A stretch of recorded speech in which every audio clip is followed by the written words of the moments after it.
പഠിച്ചു. ഇതിലെല്ലാം അഷ്ടാവക്രൻ്റെ ഉപദേശങ്ങളാണ് നാം കേട്ടത്. ആ ഉപദേശങ്ങളെ കേട്ടിട്ട് കൃതകൃത്യനായിത്തീർന്ന ജനകൻ്റെ വാക്കുകളാണ് ഇനി പഠിക്കാനുള്ളത്. അപ്പം ഈ പഠിച്ച് അനുഭൂതിയിലെത്തിയ ജനകൻ എങ്ങനെയാണ് ആ അനുഭൂതിയിലേക്ക് വന്നത്? ആ കൃതാർത്ഥത, ആത്മസംസ്ഥിതി. അപ്പം ഇത് പഠിക്കുമ്പോൾ അഷ്ടാവക്ര സംഹിതയിലെ അഷ്ടാവക്ര വചനങ്ങളിൽ നിന്ന്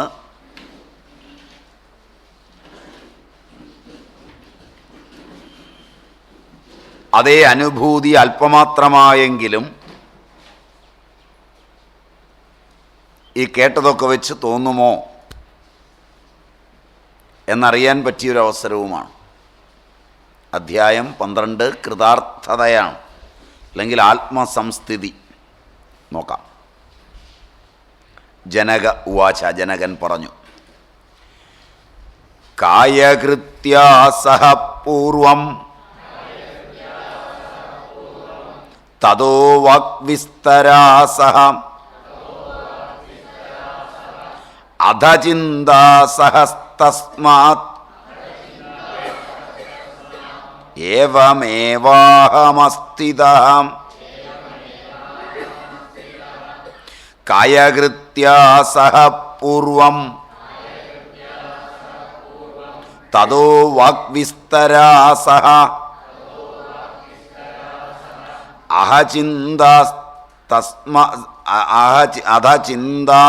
സഹസ്തസ്മാത് ഏവമേവാഹമസ്ഥിതഃ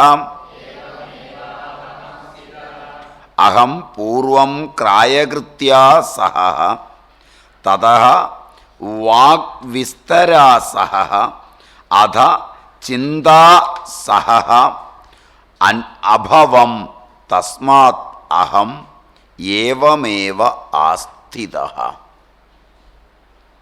അഹം പൂർവം കായകൃത്യാ സഹ, ഞാൻ ആദ്യം, പൂർവം മുൻപേ, നേരത്തെ, ശരീരവ്യാപാരം സഹിക്കാത്തവനായി, ശരീരവ്യാപാരത്തിൽ അസക്തനായി, അനാസക്തനായി. ആദ്യം സ്ഥൂലമായ കായം, കായകൃത്യങ്ങളിൽ നിന്ന്, ശരീരവ്യാപാരങ്ങളിൽ നിന്ന്, ശരീരവ്യാപാരങ്ങളിലെല്ലാം ആത്മാവ് അധ്യസിച്ചേർപ്പെടുമ്പോഴാണ് സ്ഥൂലങ്ങളായ ദുഃഖങ്ങൾ മുഴുവൻ എനിക്കുണ്ടായിരുന്നത്. ചിന്തയാണ് ദുഃഖമെന്ന് അവിടുന്ന് പറഞ്ഞറിഞ്ഞപ്പോൾ ഞാൻ എൻ്റെ കായത്തിൽ നിന്ന് കൃത്യങ്ങളെ ചെയ്യുമ്പോഴും എൻ്റെ ആ ചിന്തകളെ, ആ കായ വ്യാപാരം, ശരീരവ്യാപാരം സഹിക്കാത്തവനായി എൻ്റെ ചിന്തയെ പിൻവലിച്ച് അനാസക്തനായി തീർന്നു. കായവ്യാപാരങ്ങളിലൊന്നും ചിന്ത ആവശ്യമില്ല, വേണമെന്നാണ് ഞാൻ ഇതുവരെ ധരിച്ചിരുന്നത്. ആസക്തി നിമിത്തം വേണ്ടതിലധികം ശ്രദ്ധ എൻ്റെ കായവ്യാപാരങ്ങളിലെല്ലാം, ശരീരവ്യാപാരങ്ങളിലെല്ലാം ഞാൻ ചെലുത്തി. അത്രയും ശ്രദ്ധ ആവശ്യമുണ്ടായിരുന്നില്ല. അത് സ്വച്ഛന്തമായി സ്വയമേവ നടക്കുന്നതാണ്. മനുഷ്യൻ നടത്തുന്ന എല്ലാ വ്യാപാരങ്ങളും സസ്യജാലങ്ങൾ നടത്തുന്നുണ്ട്, നിന്നിടത്ത് നിന്ന്. അത് അത്ഭുതം പറഞ്ഞപ്പോൾ പറഞ്ഞതാണ്. ലോകത്തിന് മുഴുവൻ വേണ്ടുന്ന പ്രാണൻ ഉൽപ്പാദിപ്പിക്കുകയും ലോകത്തിന് മുഴുവൻ വേണ്ടുന്ന അന്നമുൽപ്പാദിപ്പിക്കുകയും ചെയ്യുന്ന ഈ സസ്യജാലങ്ങളൊന്നും ഇത്രയും ക്ലേശിക്കുന്നില്ല. അത് മാത്രം മതി പ്രകൃത്യാ പ്രവർത്തിച്ചു പോകാം എന്ന് പഠിക്കാൻ. അതതിൻ്റെ സ്വഭാവമാണ്. സ്വഭാവനിയതമായ കർമ്മങ്ങളെ ചെയ്യാൻ ക്ലേശമില്ല. സ്വഭാവനിയതമായ കർമ്മങ്ങളെ ത്യജിക്കുമ്പോഴേ കായക്ലേശമുള്ളൂ. ഒരു ക്ലേശവും സ്വഭാവേനയുണ്ടാകുന്ന സ്വഭാവമാണ് സസ്യത്തിൽ കാർബൺ ഡൈ ഓക്സൈഡിനെ സ്വീകരിക്കുന്നത്.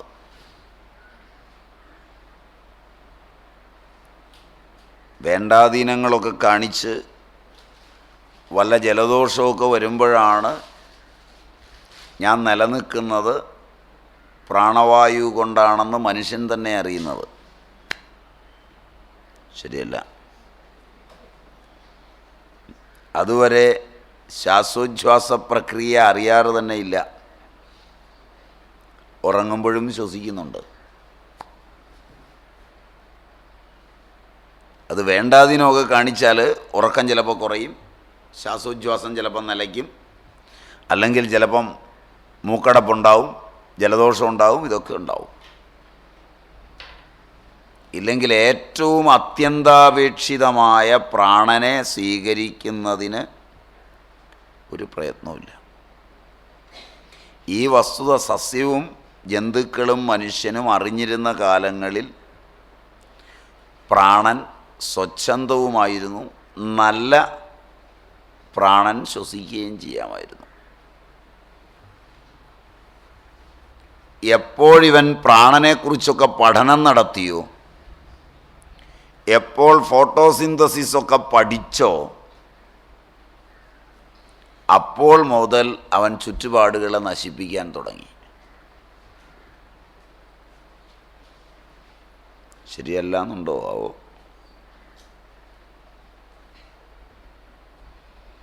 എന്ന് നിങ്ങളിത് ശാസ്ത്രീയമായി പഠിച്ചുവോ, അന്ന് തുടങ്ങി നിങ്ങൾ ഈ പ്രകൃതിയെ നശിപ്പിക്കാൻ തുടങ്ങി.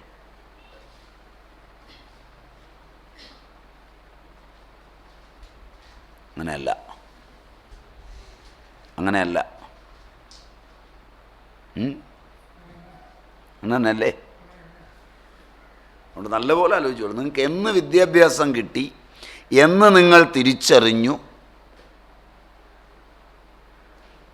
ഇത് സസ്യങ്ങളുടെ ഇലകളിലാണ് ഉൽപ്പാദിപ്പിക്കുന്നത്, അന്ന് മുതൽ ഇത് നശിപ്പിക്കാൻ തുടങ്ങി. അതുവരെ ഇത്രയും പ്രാണനെ മലിനമാക്കിയിരുന്നില്ല. ജലം ജീവനമാണ്. അതിൽ മഴയിലാണ്, പർജന്യനിലാണ് വീര്യമുള്ളത്.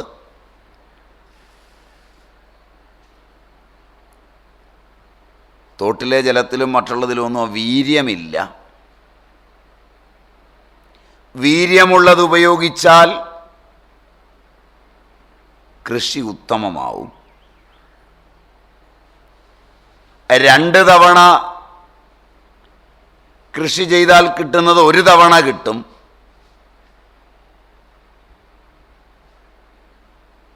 ആ കാലങ്ങളിൽ പ്രകൃതിയോട് ഇണങ്ങുന്നതുകൊണ്ട് കൃമികീടങ്ങൾ വിരുദ്ധങ്ങളായി വർദ്ധിക്കില്ല എന്ന് വിശ്വസിച്ച് കൃഷിക്കാർ കൃഷി ചെയ്ത കാലങ്ങളിൽ 2 വിളവും അത്യാവശ്യം നേർവട്ടവും നെല്ല് വിളഞ്ഞു.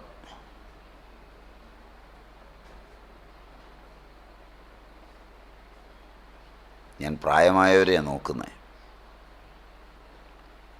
മിനിമം നേർവട്ടം നെല്ല് എല്ലാ കൃഷിയിലും കിട്ടി. അവർ കൃഷി ചെയ്തത് മഴയെ ആശ്രയിച്ച് മാത്രമാണ്.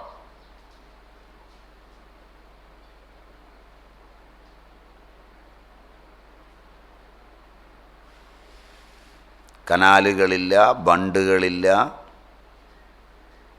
ഡാമുകളില്ല, ഇന്നത്തെ പോലെ റോഡുകളും സൗകര്യങ്ങളും ഇല്ല. ഇറക്കുമതി ചെയ്ത് ഭക്ഷണം കഴിക്കാനും ആവില്ല. കാരണം അങ്ങനെ ഒന്നും കിട്ടാനില്ല. അത്യാവശ്യം അവനവന് വേണ്ടുന്നതൊക്കെ ആ ഗ്രാമത്തിലോ ആ നഗരത്തിലോ ഉണ്ടാക്കണം. ഉണ്ടാക്കുന്നതിൻ്റെ പങ്ക്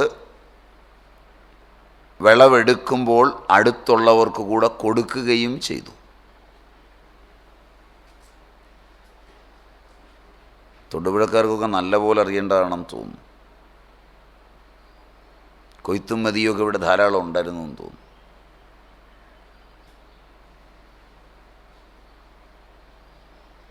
ഇല്ല, പ്രായം ചെന്നവർക്ക് അറിയേണ്ടതാണ്. ഇല്ല, ഉണ്ടായിരുന്നു.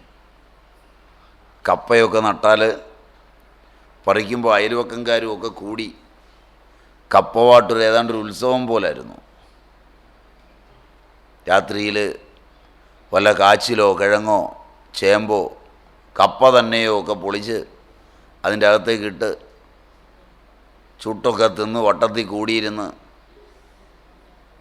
പറിച്ച കപ്പ ചിരണ്ടാനും, എൻ്റെ ഒരു തൊലി കളഞ്ഞാണെങ്കിൽ ചിരണ്ടാനും 2 തൊലി കളഞ്ഞാണെ പൊളിച്ചെടുക്കാനും ഒക്കെ കൂടിയിരുന്ന കാലങ്ങളിൽ ആ കൂടുന്ന ആളുകൾക്കൊക്കെ കൊട്ടയിൽ വീട്ടിലേക്ക് കൊടുത്തു വിടുകയും ചെയ്യുമായിരുന്നു.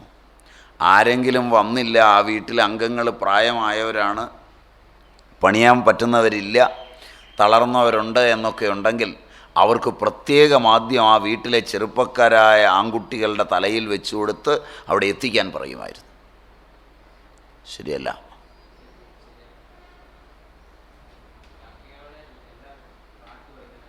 തമിഴ്നാടിനെയും കർണാടകത്തെയും ഒന്നും ആശ്രയിച്ചല്ല കേരളീയർ അന്ന് ഭക്ഷണം കഴിച്ചത്.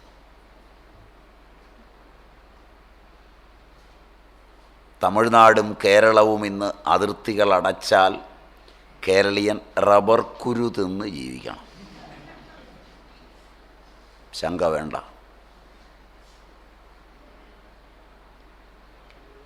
ഇന്ത്യയിൽ ശരാശരി പ്രതിശീർഷ വരുമാനത്തിൻ്റെ എത്ര മടങ്ങാണ് സ്വയം പര്യാപ്തതയുള്ള കൃഷിക്ക് വേണ്ടി കേരളത്തിൽ മുടക്കിയതെന്ന് കണക്കുകൂട്ടി നോക്കിയാൽ ഇതര സംസ്ഥാനങ്ങളെക്കാൾ വളരെ കൂടുതലാണെന്ന് കാണാം. ഇത് മുടക്കാത്ത സംസ്ഥാനങ്ങളുടെ ഉൽപ്പാദനത്തിൻ്റെ എത്ര ചെറിയൊരു അംശമാണ് പ്രതിശീർഷ കാർഷിക വരുമാനം കേരളത്തിലെന്ന് കണക്കെടുത്താൽ രസകരമായിരിക്കും ആ കണക്ക്.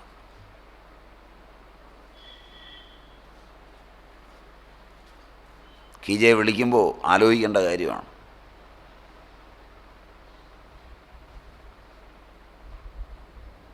മനസ്സിലാവുമോ? ഇതെല്ലാം പറഞ്ഞാൽ മനസ്സിലാവുമോ?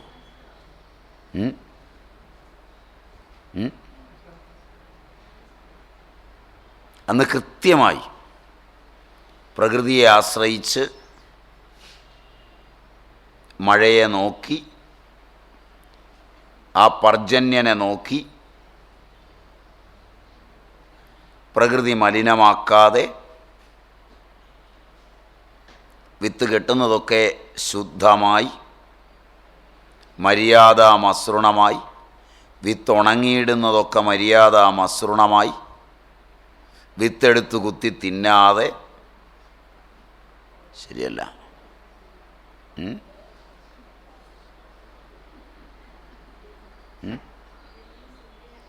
ഏതാ പർജന്യൻ മഴ?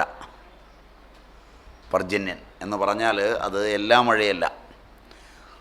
ആദ്യം വീര്യത്തോടു കൂടി പെയ്യുന്ന മഴ, അതിന് വലിയ പ്രാധാന്യമുണ്ട്. മറ്റു മഴയ്ക്ക് വീര്യമില്ല. അപ്പോൾ അത് ഭൂമിയിലേക്ക് വീഴുമ്പോൾ, ഈ കാപ്പിയൊക്കെ ഉണ്ടെങ്കിൽ അതറിയാം, അത് പൂത്തു നിൽക്കുമ്പോഴാണ് പെയ്യുന്നതെങ്കിലേ കുരു ഉണ്ടാവൂ. ആ സമയത്ത് മഴ പെയ്തില്ലെങ്കിൽ കുരു കിട്ടില്ല ആ വർഷം. ആ മഴ കാത്തായിരിക്കുന്നത്. അതിനു മുമ്പേ തന്നെ ആ മഴയിൽ വീര്യം വഹിച്ച് കയറാൻ പാകത്തിന് നേരത്തെ തടമൊക്കെ എടുത്ത് വളരെ നേരത്തെ ചേനയൊക്കെ നട്ടുവെക്കും. അത് പൊടിക്കാത്തിരുന്ന് അവനിങ്ങനെ പാകമായി നിൽക്കും. പൊടിക്കകത്തിരുന്ന് മണ്ണിൻ്റെ അടിയിൽ ചൂടുള്ള പൊടിക്കകത്ത് ആ ചൂടിനോട് മല്ലടിച്ച് ഒരു മുളയേ ഉണ്ടാവുള്ളൂ. അത് നേരത്തെ ചേന പറിച്ചെടുത്ത് ചാണകത്തിൽ മുക്കി അതിൻ്റെ മുളയുള്ളത് കുത്തിക്കളയും. കാരണം ആ മുള അടുത്ത കൊല്ലം പൂവാണ്. അതുകൊണ്ടത് കുത്തിക്കളയുമ്പോൾ സൈഡിലൊക്കെ മുളയുണ്ടാവും. ആ മുളയ്ക്കനുസരിച്ച് കണ്ടിച്ച് മണ്ണിനടിയിൽ വെച്ച് കൂനയൊക്കെ കൂട്ടി അവിടെ വെച്ച് വെച്ചാൽ മുകളിൽ വല്ല ചപ്പും ചവറും ഒക്കെ തണലിനും ഇട്ടുകൊടുത്ത് വെച്ചാൽ അവൻ ആ മുള ഇങ്ങനെ മണ്ണിൽ കൂടെ പയ്യെ കയറി വന്നുകൊണ്ടിരിക്കും.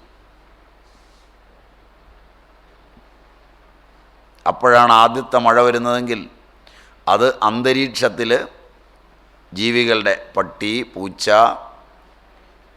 പശു, കാള, മനുഷ്യൻ ഇവയൊക്കെ, അന്നൊക്കെ മനുഷ്യൻ കക്കൂസിൽ പോയിരുന്നതും മൂത്രം ഒഴിച്ചിരുന്നതും ഒക്കെ പറമ്പിലാണ്. അതുകൊണ്ട് ഇന്നത്തെ അത്രയും രോഗമൊന്നും വന്നില്ല. അത് 50 കൊല്ലത്തേക്ക് സൂക്ഷിക്കാൻ തുടങ്ങിയപ്പം മണ്ണിനടിയിൽ കൂടെ കൃത്യമായ ചാലുകളിൽ കിണറ്റിലെത്തി. അതൊക്കെ തിരിച്ചകത്തോട്ട് ചെന്നു. അണുക്കളോടുകൂടി എല്ലാം രോഗമായി മാറി. സൂര്യനോളം നല്ല സോഴ്സില്ല എന്ന് അറിഞ്ഞിട്ടും കൂടുതൽ രോഗികളെ സൃഷ്ടിക്കുവാനും കൂടുതൽ അന്തരീക്ഷം മലിനപ്പെടുത്തുവാനും കൃത്യമായി ഉണ്ടാക്കി തന്നവയാണ് നിങ്ങളുടെ ഈ പ്രത്യേകിച്ചുള്ള ജീവിതവും പ്രത്യേകിച്ചുള്ള വീടും വീടിന് അടുക്കളയ്ക്കും കിടപ്പുമുറിക്കുമൊക്കെ ചേർന്നുള്ള കക്കൂസും എല്ലാം. അവ രൂപകൽപ്പന ചെയ്തപ്പോൾ വീട്ടിനകത്ത് നോക്കിയാൽ കാണാം ഒരു നല്ല റോഡ് നിങ്ങളുടെ കക്കൂസിൽ നിന്ന് മെല്ലെ സൈഡ് വഴി അടുക്കളയ്ക്കകത്തേക്ക് വെട്ടിയിട്ടുണ്ട്. അതൊരു 11 മണിക്ക് നോക്കണം. ജോലിക്കാർ, ഉദ്യോഗസ്ഥർ, ഭാര്യയും ഭർത്താവും ഉദ്യോഗസ്ഥരാണ്, മക്കൾ സ്കൂളിൽ പോകുന്നവരാണ്, വീട്ടിൽ ആരുമില്ല വേറെ എങ്കിൽ നിങ്ങളുടെ യൂറോപ്യൻ ക്ലോസറ്റുകളും റിമ്മുള്ള ക്ലോസറ്റുകളും, റിമ്മെന്ന് പറഞ്ഞാൽ മനസ്സിലാവുമോ എന്നെനിക്കറിയില്ല, സാധാരണ ക്ലോസറ്റിന് ഇങ്ങനൊരു മടക്കുണ്ട്, അതിൻ്റെ ഇടയിൽ വിരൽ പോലും കിടക്കില്ല. പുതുതത്തരം ക്ലോസറ്റുകളാണ്. ആ ക്ലോസറ്റുകളുടെ ഇട ക്ലീൻ ചെയ്യാനാവില്ല. അപ്പം നിങ്ങൾ കക്കൂസിലേക്ക് പോകുമ്പോഴും മൂത്രമൊഴിക്കുമ്പോഴും ഒക്കെ ആ വെള്ളം തെറിക്കും, സ്ലാഷ് ചെയ്യും. അതിതിൻ്റെ ഇടയിലൊക്കെ കയറും മലമെല്ലാം. ബാക്കി ഭാഗമൊക്കെ വൃത്തിയാക്കുമ്പോഴും അവിടെയൊക്കെ മലമൊക്കെ ഉണ്ടാവും. ആ ഇടയിൽ ഇഷ്ടം പോലെ സ്ഥലം ഉണ്ടാവും. ഫ്ലഷ് ഉണ്ടെങ്കിൽ അതിൻ്റെ ഇടയിൽ കൂടെ ദ്വാരങ്ങളുണ്ട്, അതിലൂടെ വെള്ളം വരും. ആ ദ്വാരങ്ങളുടെ അകലത്തിനിടയിൽ കൂറ കൂടുകൂട്ടും. ആ വെള്ളം വരുമ്പോൾ അവൻ ഒതുങ്ങിയിരിക്കും. നിങ്ങളെല്ലാവരും പണിയൊക്കെ കഴിഞ്ഞ് വീട്ടിൽ നിന്ന് പോയാൽ അവർക്ക് മനസ്സിലാവും 9:30 കഴിഞ്ഞു.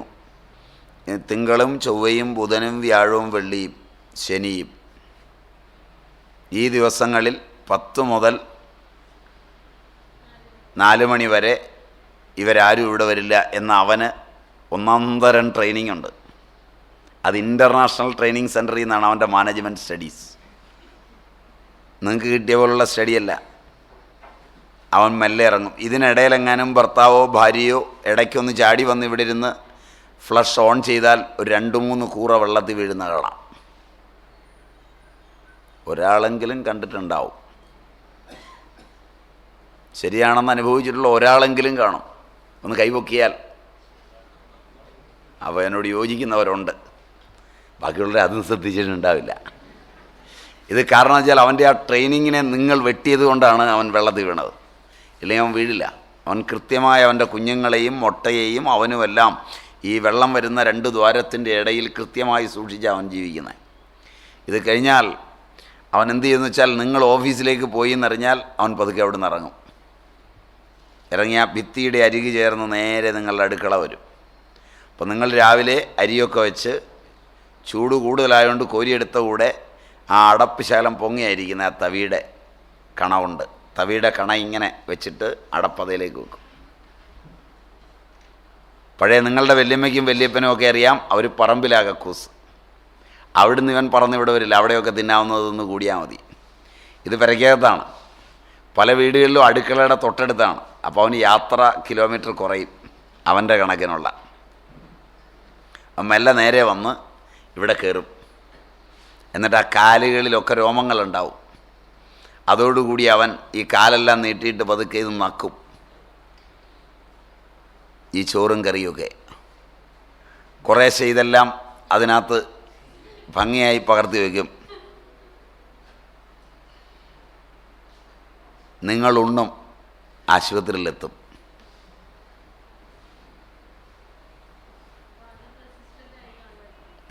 റെസിസ്റ്റൻ്റ് ആവില്ല, റെസിസ്റ്റൻ്റ് ഒന്നും ആവില്ല. ഇടയ്ക്കിടയ്ക്ക് ചിലപ്പോൾ ഒരു അതിഥി വരുന്നവനിലായിരിക്കും ഡയറിയ ഉള്ളത്, വേറൊരു അതിഥി വന്നപ്പോഴായിരിക്കും മറ്റൊരു ഉദര രോഗമുള്ളത്. അപ്പോൾ ആ രോഗങ്ങളൊക്കെ ഉള്ള സമയത്താണ് ഇവൻ വന്ന് നക്കുന്നതെങ്കിൽ ആ പീരീഡിൽ വീട്ടിലുള്ള എല്ലാ അംഗങ്ങൾക്കും കുറേശ്ശെ കിട്ടും. അപ്പോൾ ഇതൊക്കെ തരാനേ നിങ്ങളുടെ ഈ സാങ്കേതിക വികാസത്തിന് പറ്റൂ.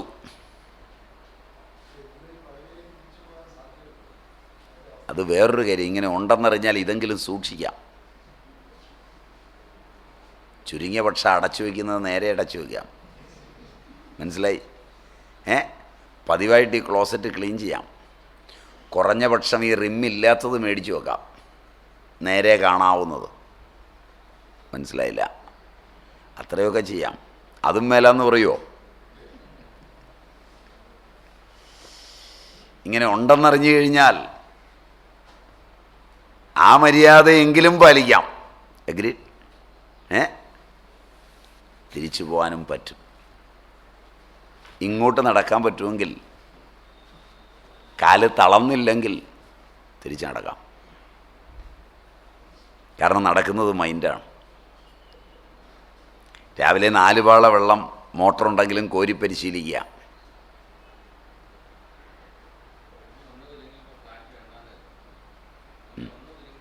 ഫ്ലാറ്റ് വേണ്ടാന്ന് വെച്ചു. അപ്പോൾ 4 പാള വെള്ളം ഒന്ന് കോരി നോക്കുക. 2 ദിവസം കോരുമ്പോൾ രാവിലെ കോരി കുളിക്കാതിരിക്കാൻ പറ്റില്ല. നിങ്ങളിവിടെ വന്നു, ആദ്യത്തെ ദിവസം പോയി കനാലിൽ പോയി 2 പേര് കുളിച്ചു. പിറ്റേ ദിവസം രാവിലെ അവർ ബാക്കിയുള്ളവരെയും കൂടെ വിളിക്കുകയാണ് ചെയ്തത്. എന്നിട്ട് അവർ പോയി കുളിക്കുക ചെയ്ത്. അപ്പോൾ പലരും പറഞ്ഞു ഇവിടെ കുളിച്ചു, ഇവിടെ ഇനി കുളിച്ചിട്ട് ഒരു സുഖമില്ല, പോവാണ്. നേരെ കനാലിൽ പോയി പിറ്റേ ദിവസവും കുളിച്ചു. ഒരു ദിവസത്തെ കുളിയാണ് പിറ്റേ ദിവസം ഓടപ്പാൻ പ്രേരിപ്പിച്ചത്. മനസ്സിലായില്ല? ഇപ്പോൾ ഒരു ദിവസം 4 പാള വെള്ളം കോരി നോക്കുക. ഒരു 4 ദിവസം അടുപ്പിച്ച് കോരുമ്പോൾ 5-ാം ദിവസം മോട്ടറുണ്ടെങ്കിലും കോരും. മനസ്സിലായില്ല? അപ്പോൾ തിരിച്ച് നടക്കാൻ പറ്റും. അത് ശീലമാക്കണം. ശീലമാക്കുന്നത് ഈ സ്റ്റാൻഡേർഡിനനുസരിച്ചാവരുത്. ശീലമാക്കുന്ന ഈ സ്റ്റാൻഡേർഡിനാണ് തിരുവനന്തപുരംകാരും പറ്റും. തൊടുപുഴയ്ക്കും ചിലയിടത്തൊക്കെ ആയിട്ടുണ്ട്. രാവിലെ എഴുന്നേറ്റ് ഭാര്യ ഡോക്ടറും ഭർത്താവ് ഡോക്ടറും, ഭാര്യ എഞ്ചിനീയറും ഭർത്താവ് എഞ്ചിനീയറും, ഭാര്യ വക്കീലും ഭർത്താവ് വക്കീലും, ഇല്ലെങ്കിൽ അല്ലാത്ത രീതിയിലുള്ള ആളുകൾ ഒരു വണ്ടിയെടുത്ത് താമസിക്കുന്നിടത്തുനിന്ന് ഒരു 15 കിലോമീറ്റർ അകലെ ചെന്ന് വണ്ടി ഒരു മരത്തിൻ്റെ ചോട്ടിലിട്ട് 3 കിലോമീറ്റർ നടന്നിട്ട് തിരിച്ചു വന്ന് വണ്ടിയെ കയറി വീട്ടിൽ വരിക. രാവിലെ നടക്കാൻ പോയതാ.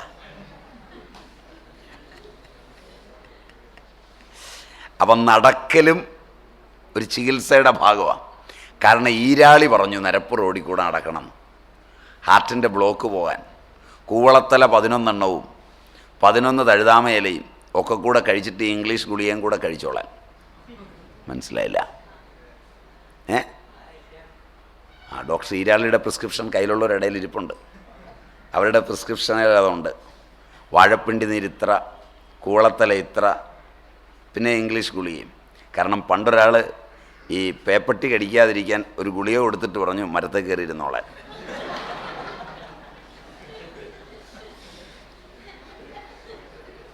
ഇതൊക്കെ നിങ്ങൾക്ക് രസിക്കുമെന്ന് എനിക്ക് തോന്നുന്നില്ല. ഉറപ്പായിട്ടും കടിക്കില്ലെന്നാണ് പറഞ്ഞു.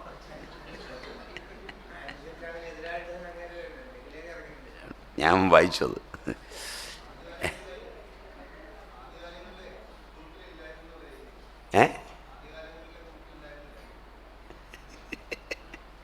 ഇപ്പം അത് കൂടി കൂടി വരിക, മറ്റത് കുറഞ്ഞു കുറഞ്ഞും വരിക. അപ്പം അത്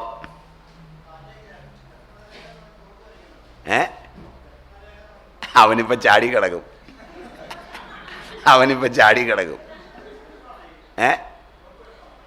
ചോക്ക് അതെ, ഒരു പാറ്റ ചാകാനുള്ളതാണതെങ്കിൽ അതിൻ്റെ കുറേ അംശം നിങ്ങൾക്കും കിട്ടും ചെറിയ തോതിൽ.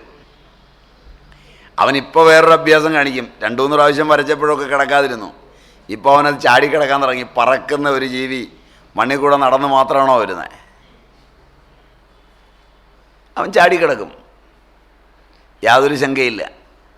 ഇനി കുറച്ച് കഴിഞ്ഞാൽ ഇവൻ എന്ത് ചെയ്യുമെന്ന് വെച്ചാൽ അകത്തൊരു പാറ്റയും പുറത്തൊരു പാറ്റയിൽ നിന്ന് കൈമാറും. കാരണം മറ്റേ ലക്ഷ്മണരേഖ ഉണ്ടായിട്ടും സീതയങ്ങ് പോയി, പിന്നെ അതിന് ഈ ലക്ഷ്മണരേഖ.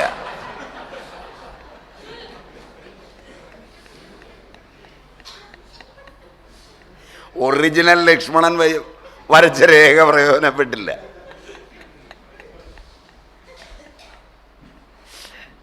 അത് കമ്പനിക്കാർക്കും അറിയാം, അതാ അവരതിന് ലക്ഷ്മണരേഖ എന്ന് പേരിട്ടത്. കൺസ്യൂമർ പ്രൊട്ടക്ഷനിൽ പെടുകയില്ല, കാരണം ഇതിൻ്റെ പേര് ലക്ഷ്മണരേഖ എന്നാണ്. അപ്പോൾ ആളുകൾ അന്ന് ആ പ്രകൃതിയിലേക്ക് ഉയർന്നതുകൊണ്ട് കർമ്മങ്ങളെയൊക്കെ ആ പ്രകൃതിക്ക് അധീനമാക്കി ചെയ്തു വന്നതുകൊണ്ട് അതിൻ്റെ ഒരു തലവും അതിൻ്റെ ഒരു വികാസവും ഉണ്ടായിരുന്നു. അപ്പോൾ പ്രാണൻ നമ്മൾ അറിഞ്ഞിരുന്നില്ല എടുക്കുന്നത്, ആഹാരവും നമ്മൾ അറിഞ്ഞിരുന്നില്ല.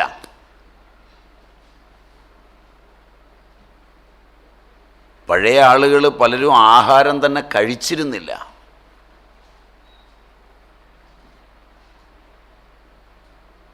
പുരുഷന്മാർ നല്ലപോലെ ആഹാരം കഴിച്ചിരുന്നു, സ്ത്രീകൾ ആഹാരം കഴിച്ചിരുന്നില്ല.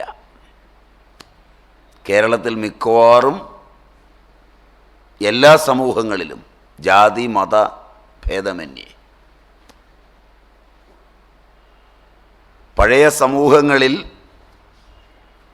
നോക്കിയാലറിയാം, ആഹാരം അതിൻ്റെ സ്ഥൂലമായ പ്രോട്ടീൻ, ഫാറ്റ്, കാർബോഹൈഡ്രേറ്റ് തുടങ്ങിയ അവസ്ഥയിൽ ചിന്തിച്ച് കഴിച്ചാണ് ആരോഗ്യമുണ്ടാകുന്നതെന്ന് ഇന്ന് ശാസ്ത്രീയമായി നിങ്ങൾക്ക് മുഴുവൻ പേർക്കും അറിയാം.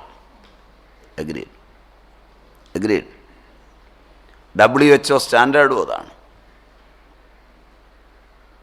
ഇത്ര പ്രോട്ടീൻ, ഇത്ര ഫാറ്റ്, ഇത്ര കാർബോഹൈഡ്രേറ്റ്, അത് ഇത്ര കലോറി വീതം കഴിച്ചാണ് ആരോഗ്യം നിലനിൽക്കുന്നതെന്ന് അറിഞ്ഞ് നിങ്ങളൊക്കെ രാവിലെ മുതൽ ഈ അളന്നു തൂക്കി കൃത്യമായി പിള്ളേർക്കും ഭർത്താവിനും കൊടുത്ത് നിങ്ങളും കഴിച്ച് അതിൻ്റെ കൂടെ ഇത്ര പഴങ്ങൾ വേണമെന്നുള്ളത് കൊണ്ട് ജോലിക്കാർ വൈകുന്നേരം വരുമ്പോൾ പഴങ്ങളും കടയിൽ നിന്ന് വാങ്ങിച്ച്, ശരിയല്ല, അങ്ങനെയൊക്കെ കഴിയും. ഇങ്ങനെ കഴിച്ചിട്ട് നിങ്ങളുടെ ഇടയിൽ ഹാർട്ട് ബ്ലോക്ക്, കൊളസ്ട്രോള്, ശരി, ഡയബറ്റീസ് ഒക്കെ ഇന്ന് സർവ്വസാധാരണമാണ്. ആരോഗ്യം തീരെയില്ല, ഇതൊക്കെ വലിച്ചു കയറ്റിയിട്ട്.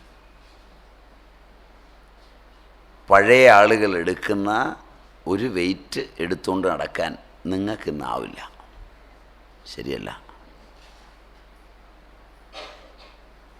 പഴയ ആളുകൾ തൂക്കിയെടുക്കുന്ന ഒരു വെയിറ്റ്, പഴയ കാലത്തൊരു സ്ത്രീ ഒരു കുഞ്ഞെളിയിലുണ്ടാവും, കൊച്ചു കുഞ്ഞായുണ്ട്, കയ്യിലൊരു വലിയ കുടം നിറച്ച് വെള്ളം തൂക്കി പിടിച്ചിട്ടുണ്ടാവും.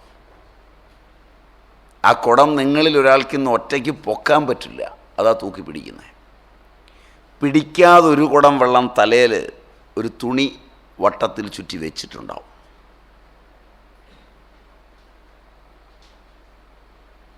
കണ്ടിട്ടില്ല? ഏ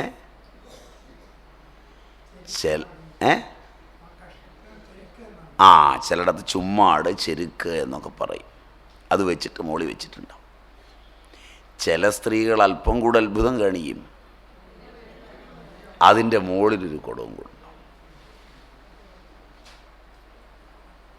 പണിയ വിഭാഗത്തിലൊക്കെ പെട്ടവരാണെങ്കിൽ ഒരു കമ്പിൽ 2 കുടം ഉണ്ടാവും. അത് ഈ തോളിലേക്ക് വെക്കും. 2 കുടം ഈ തോളിലേക്ക് വെക്കും. 1 കുടം തലയെ വയ്ക്കും. കുഞ്ഞിനെ ഒരു ഏത്താപ്പിനകത്തിടും. 2 കയ്യിൽ 2 കുടവും പിടിക്കും. 100 കിലോഗ്രാം കശുവണ്ടി, 5 മണിക്കൂർ ചുമന്ന് മുണ്ടയാപറമ്പ് കുന്നിൽ നിന്ന് 30 കിലോമീറ്റർ അകലെ കർണാടകത്തിൽ വിറ്റ് പൈസയുമായി വരും.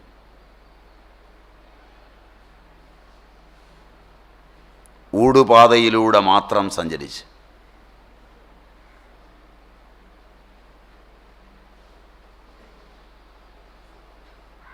മുണ്ടയാപറമ്പെന്നൊക്കെ കേട്ടിട്ടുണ്ടോ? ഇരിട്ടി, മട്ടന്നൂർ, ഇരിട്ടി. ഇരിട്ടിയിൽ കർണാടകത്തിൻ്റെ അതിർത്തിയാണ്. കൂട്ടുപുഴ അപ്പുറം. ആ കുന്ന് കയറി ഇറങ്ങും. സ്ത്രീകളാണ് ചുമക്കുന്നത്. കള്ളക്കടത്താ കശുവണ്ടി. അടുത്ത കാലം വരെ കേരളത്തിൽ കണ്ടിരുന്ന കാഴ്ചയാണ്. ഇപ്പോഴും ഉണ്ടാവുമെന്ന് എനിക്ക് തോന്നുന്നു, നിങ്ങൾ പോയാൽ. ഇപ്പോഴും ഉണ്ട്. പണിയ വിഭാഗങ്ങളിൽപ്പെട്ട സ്ത്രീകളാണ്. പേരും അവർ പണിയെടുക്കുന്നതുകൊണ്ട് വന്നാണോ എന്നറിയില്ല. അപ്പോൾ ഇങ്ങനെ പണിയെടുത്തിരുന്നവരാണ് പഴയ കാലത്തെ സ്ത്രീകൾ. അവർ ഭക്ഷണം മിക്കവാറും കഴിച്ചിരുന്നില്ല. ഈ പണിയെടുക്കുമ്പോഴും കഴിക്കാത്തത് ഇല്ലാത്തതുകൊണ്ടാണ്.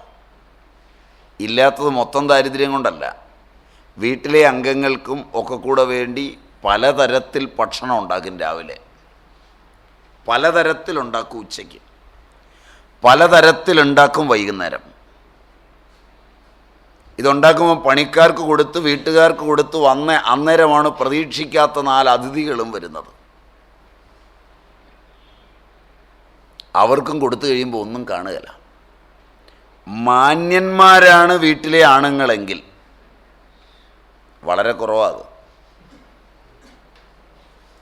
അതുള്ളവർ വളരെ ഭാഗ്യം കൊണ്ടെങ്ങാനും ഒരെണ്ണത്തിനെ കിട്ടിയെങ്കിലേ കിട്ടുമെന്ന് പറയാൻ പറ്റൂ. അന്നത്തെ കാലത്ത് തീരെ അമാന്യനാണ് എല്ലാ പുരുഷനും. കാരണം ഈ അതിഥി കഴിക്കാൻ വന്നിരിക്കുമ്പോൾ കൂട്ടത്തിലങ്ങ് മുമ്പിൽ കയറിയിരുന്നങ്ങ് കഴിക്കും, ഒരു മര്യാദയില്ലാതെ. മാത്രമല്ല, ആ കൂട്ടത്തിലിരുന്ന് വിളമ്പിക്കോളാൻ പറയും.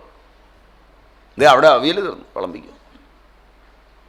സുഖമായിട്ട് ഈ വിലക്കി എല്ലാം കഴിച്ചു കഴിഞ്ഞ് ബാക്കി അവർക്കുണ്ടോയെന്ന് പോലും ചിന്തിക്കാതെ ഇവനെ ഏമ്പക്കവും വിട്ട് കയ്യും കഴുകിപ്പോവും. സ്ത്രീ വിചാരിക്കും ഇനി എനിക്കായിട്ട് ഉണ്ടാക്കണ്ട, പട്ടിണിയിരിക്കും. ഒരാളെയും പ്രാകുകയില്ല. അടുത്തുള്ള ഒരു സ്ത്രീയോടോ മറ്റൊരു പരിചയക്കാരോടോ ഒരു സ്ത്രീയും പറയില്ല അയാൾ ദുഷ്ടനാണ്, എനിക്കുണ്ടോയെന്ന് നോക്കിയില്ല എന്ന് പറയില്ല. ചിലപ്പോഴെങ്ങാനും അയാൾക്ക് തോന്നി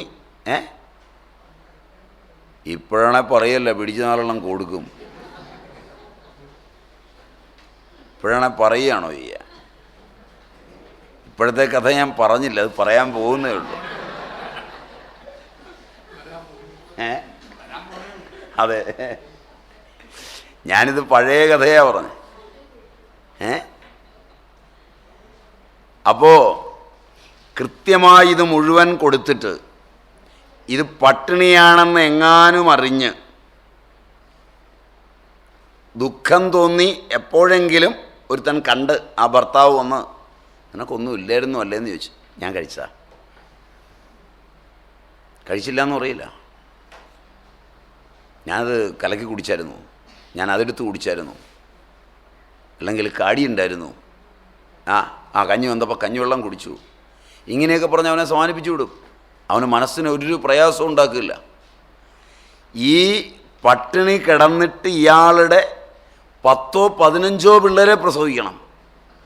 ഒരു ജാതകമുള്ളതുണ്ടാവും.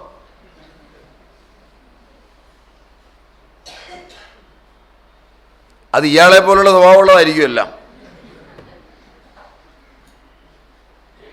എന്നാലും ഒരു ദുർമുഖം കാണിക്കാതെ, ഒരു ചീത്ത പറയാതെ ഇരുന്ന ആ സ്ത്രീകൾ ആരോഗ്യത്തിലും പണിയെടുക്കുന്നതിലും രോഗങ്ങളില്ലാതെ ഇയാൾ ചത്തുപോയി കഴിഞ്ഞ് പിള്ളേരുടെ കൂടെ ഇയാൾ നേരത്തെ പോവും.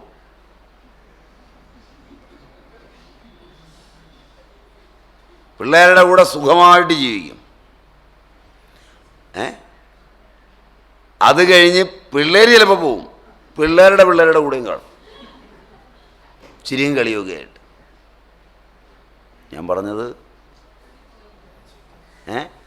നുണയാണ്.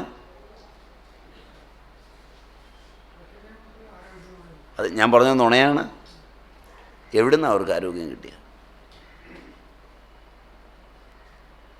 എങ്ങനെയാണ് അവർ ആരോഗ്യവതികളായിരുന്നത്?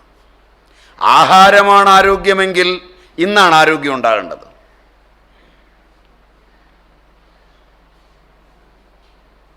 ഇന്ന് ആരോഗ്യത്തിനുള്ളതെല്ലാം കഴിച്ച് പിശഗ്വരന്മാരുടെ സന്തത പരിചരണത്തിൽ നിന്ന് ഗർഭിണിയായാൽ ആരോഗ്യം കുഞ്ഞിനും തള്ളയ്ക്കും ഉണ്ടാകാൻ വേണ്ടത്ര മരുന്ന് കഴിച്ച്, ശരിയല്ല, ആശുപത്രിയിൽ പ്രസവിച്ച്, കുഞ്ഞ് ജനിക്കുമ്പോഴേ മാരകരോഗങ്ങളെല്ലാം, ശരിയല്ല, പേര് കേട്ടാൽ ഏതൊരാളും ഞെട്ടുന്ന എൻകഫാലൈറ്റിസ്, മൈക്രോകഫാലസ്, ഹൈഡ്രോകഫാലസ്, പെറ്റിറ്റ് മാൽ, ഗ്രാൻഡ് മാൽ, ഓട്ടിസം, ഹൈപ്പർ ആക്ടിവിറ്റി, എന്തെന്തു പേരുകൾ, നാവിലൊതുങ്ങാത്ത എത്രയെത്ര കുഞ്ഞുങ്ങൾ. പെറ്റ തള്ളയ്ക്കും തന്തയ്ക്കും ഇതിനെ കൊണ്ടുപോകാൻ മേലാത്തത് കൊണ്ട് 2 ലക്ഷം കൊടുത്ത് സ്വാമിമാരെയും അച്ഛന്മാരെയും ഒക്കെ ഏൽപ്പിച്ച് സാമൂഹ്യ സംഘടനകൾ വളർത്തിക്കോളാൻ പറഞ്ഞ് ഇതിനെയൊക്കെ നിങ്ങളാരെങ്കിലും ഒന്ന് നോക്കുള്ളതങ്ങ് തന്നേക്കാമെന്ന് പറയുന്ന അവസ്ഥ. ശരിയല്ല, ശരിയല്ല. കൂടുതലാണ് ഞാൻ പറഞ്ഞത്.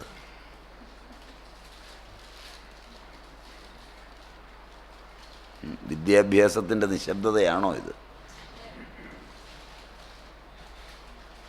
ഞാൻ പറഞ്ഞതൊരു കുറച്ച് ഭാഗം അതിശയോക്തിയില്ലേ?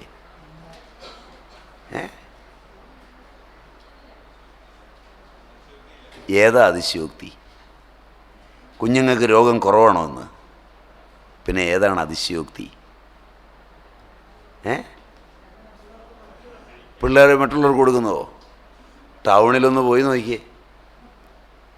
ഈ ഓട്ടിസം ഉള്ളതിനെയും ഈ പെറ്റിറ്റ് മാലുള്ളതിനെയും ഗ്രാൻഡ് മാലുള്ളതിനെയും അതുപോലുള്ള രോഗങ്ങളുള്ളതിനെയും ഒക്കെ വളർത്തുന്നത് ആശാകേന്ദ്രങ്ങളിലാണ്.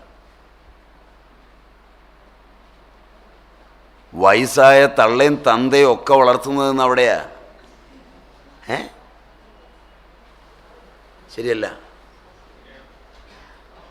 ഒരാളും ഇന്ന് ഇഷ്ടപ്പെടുന്നില്ല. വീട്ടിൽ ഞങ്ങൾക്ക് സ്വസ്ഥമായി ഒന്ന് കഞ്ഞി കുടിക്കണം, സ്വസ്ഥമായി ഒന്ന് കിടന്നുറങ്ങണം. ഈ വല്യപ്പനെയും വല്യമ്മയൊന്നും ചുമക്കാൻ പറ്റില്ല. ഇതേ പിടിച്ചോ, എല്ലുപൊടിക്ക് തൂക്കി കൊടുക്കുന്ന പോലെ കൊടുക്കുന്നത്. വരുന്നവന്